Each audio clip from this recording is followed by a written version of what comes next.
Hey guys, happy summer. I hope most of you are done with school. And this is the podcast for turning student behavior challenges into classroom success stories. And we do that by helping teachers respond to challenging behavior with calm, clarity, and confidence so that every student can thrive. So, June is where we want to do some reflecting. It's the month where the real story of your year is finally comes into focus, right? That growth that took months are finally surfacing. That student who surprised you by getting that concept, those routines that have become second nature for everybody. Those moments of connection that changed everything. These are some of your June wins, and we are going to celebrate those victories that have carried you to the finish line. You got there, guys. Welcome to Behavior Strategies for Class, the show where your student behavior challenges become your classroom success stories. I'm Diane Bachman, a trauma-informed educator, a certified trauma-informed coach with over 15 years of experience working in special education. And I help teachers respond to behavior with calm, clarity, and confidence while building real connection. Each week, we're going to break down those tough moments with practical trauma-informed strategies you can use right away. You'll hear stories that remind you you're not alone. And if you're ready for a calmer classroom, stronger relationships, and behavior support that actually works, you're in the right place. Let's get started. And before we get started, don't forget to hit that subscribe button, share this podcast, this episode with other educators that you know, so we can continue to learn and grow together. Now, if you've been listening to the podcast, you know that I have been out of school for a few weeks, which has been amazing. But I understand that a lot of you are just finishing up. And so I've been able to research, look online, and see what are you guys saying about what you have learned and what are the successes, what are the wins that you have experienced this year. And I'm just going to highlight a few because I know there's a lot of them, and you're going through that right now. Maybe some of you haven't really had a time to think about it. But I want to share some of the wins that I learned from you guys, as well as some of the wins that we had with our students.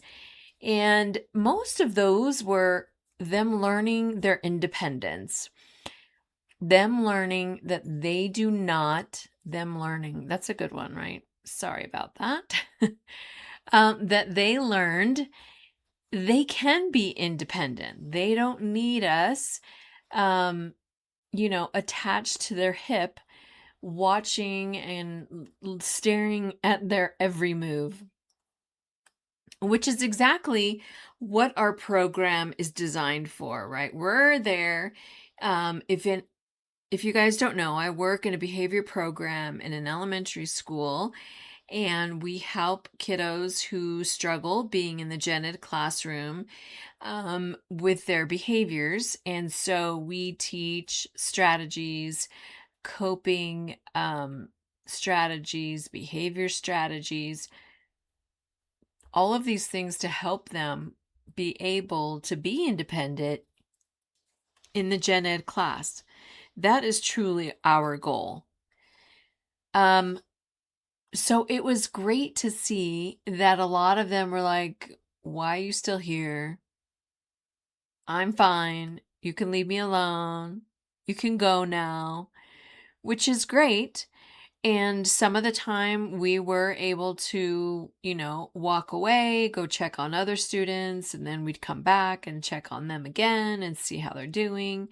So it was nice to see the growth of them wanting their independence as well. Not so much us kind of shoving them to independence, but that they wanted it. They desired that. They were ready for it. So that was super exciting to see.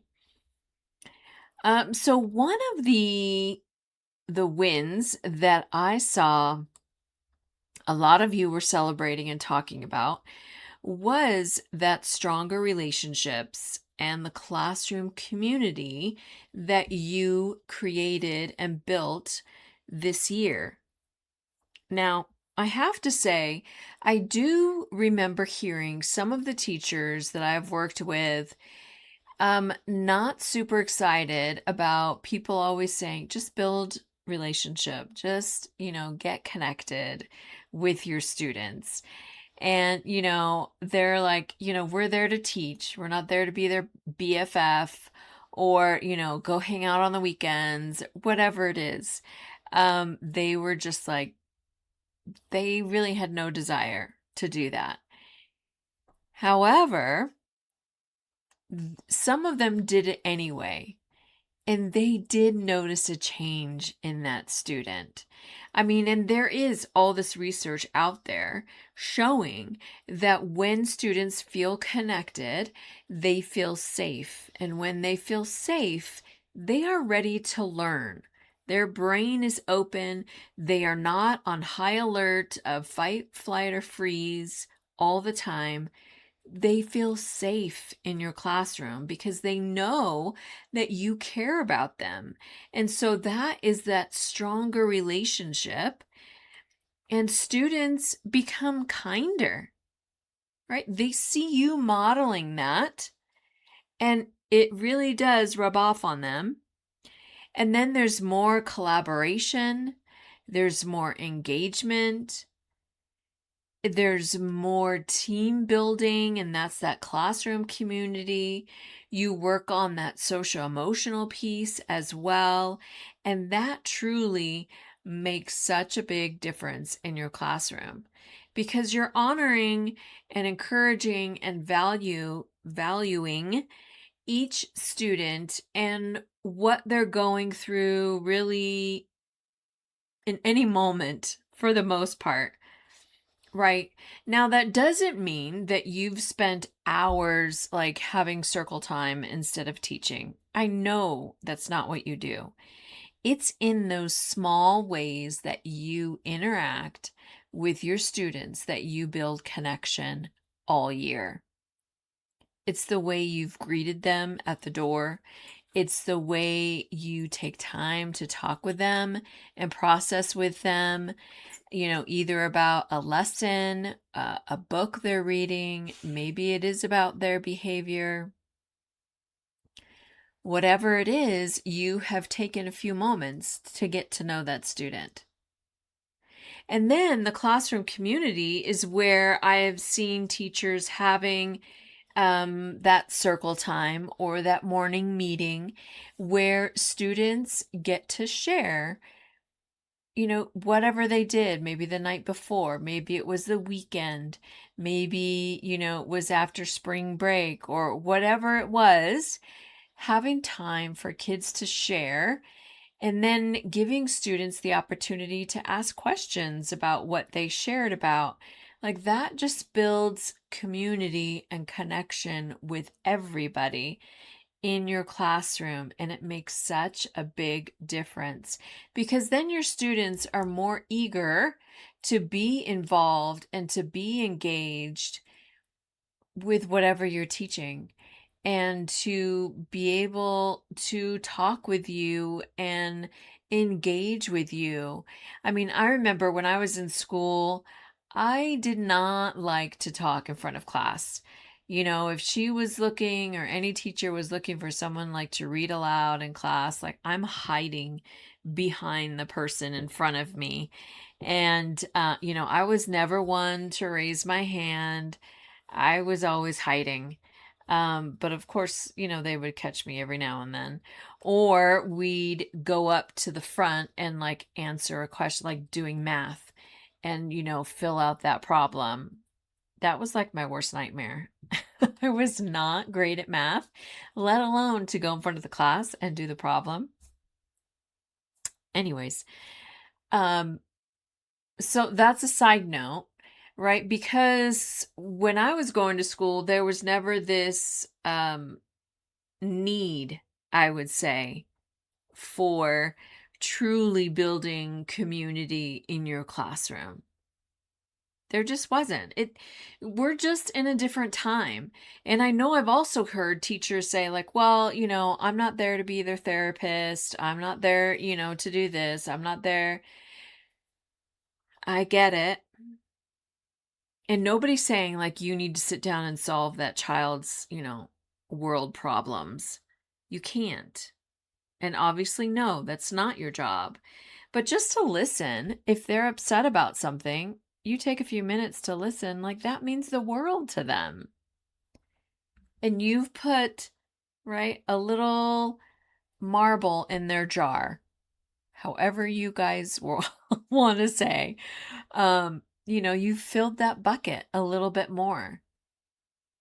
And I know you guys have done this all year, little by little, little by little, and now it's June, and you can just stand back and see the way that your class cares for each other. It's so exciting to see that. So, number 2, what teachers are saying about some June wins or year wins is those classroom management breakthroughs. I love this because this again backs up, besides all the research that shows the positive impact of having routines in your classroom. And this is what teachers have said, that routines have helped reduce disruptions and created smoother days. And because of those routines, this again brings back to feeling safe. Your students know what to expect. They know what needs to happen. And so your students have learned to regulate because they know what's expected and what's going to be happening next, or they know where they can go find the schedule of what's going to happen after math if they forgot. They know where to go to look. This gives calm and comfort and safety to your students, which again reduces those disruptions. Students are more regulated because that's when the dysregulation happens, right? When there's chaos, when they don't know what's happening, when they don't know what's expected, when they don't know the routine, like where do they need to put the paper, when they finish their work, where's that going to go? I don't know. Maybe it should go here. Maybe, where do their pencils go? Every teacher, you guys have your classroom set up differently. Or what if some teachers change it every week or every day? I don't know. But if they don't know, then me as the adult, the, helper coming in, I can't help them because I don't know. Because I don't know what you're doing this week.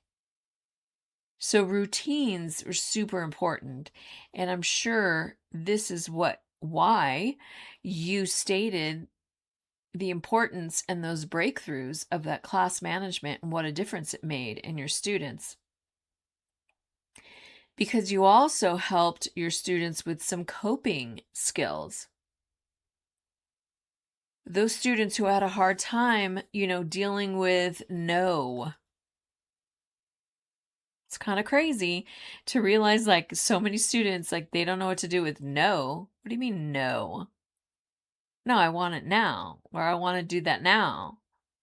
Well, no, because it's time for this. So it's great to see like students not freaking out now that it's the end of the year when they hear like, no, we can't do that right now, or no, you can't, or no, we're doing something else. And students are just go with whatever it is that's coming up next. They're not sitting and crying. They're not screaming. They're not like throwing a tantrum per se. but they've accepted and know, like, okay, like I'm going to be okay.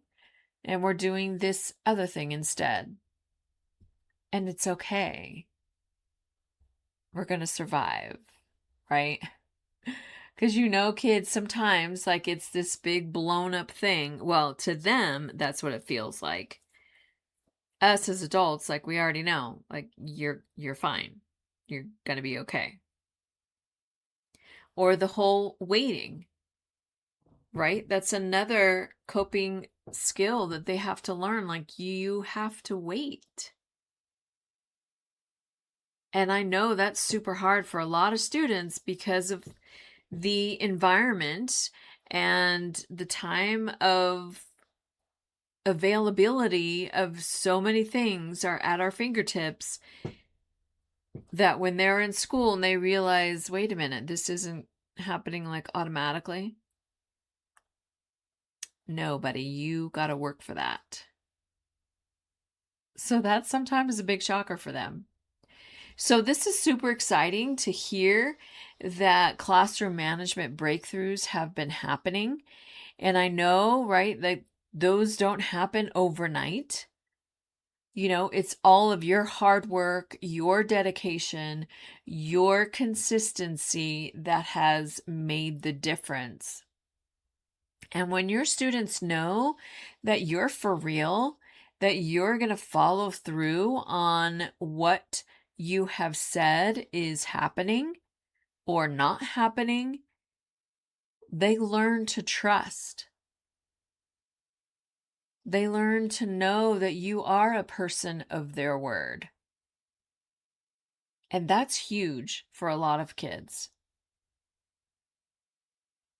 So, number 3, about what you teachers are saying about some of your wins in June and this year, is that closure and getting feedback from your students.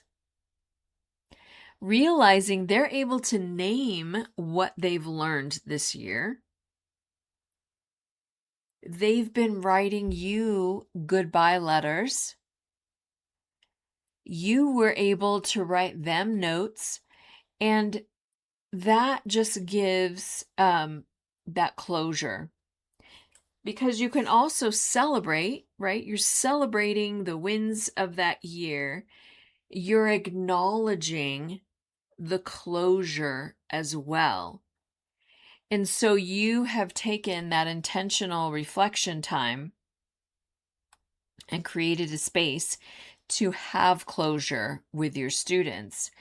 And so you have counted their growth in dealing with behavior, in academics, of course, right? That breakthrough, maybe that student who has been struggling with reading and they went up, maybe 2 levels in their reading this year. Like, that is super exciting. And to know, your excitement carries over to them and they get excited when they realize, oh, yeah, you're right. Like 2 levels, I've gone up. That's super exciting. I love when students can see that for themselves, when they have time to reflect and think about, okay, where was I maybe just in January? What level was I at then? Or, I really couldn't understand this concept, but now I get it. That was always fun for me, like especially in math. I'd be super excited when I could finally understand this math concept for this math problem. Word problems, yeah, those were a struggle when I was in school. But so it's helping them see as well as you. Some of you have reported that you have learned how to remain calm when your students or a student may be showing some challenging behaviors. Maybe they're becoming super disruptive, super disrespectful. Maybe they've become aggressive, but you have learned how to remain calm in response to that. And that's huge because you want to be calm and show them what calm looks like at that moment.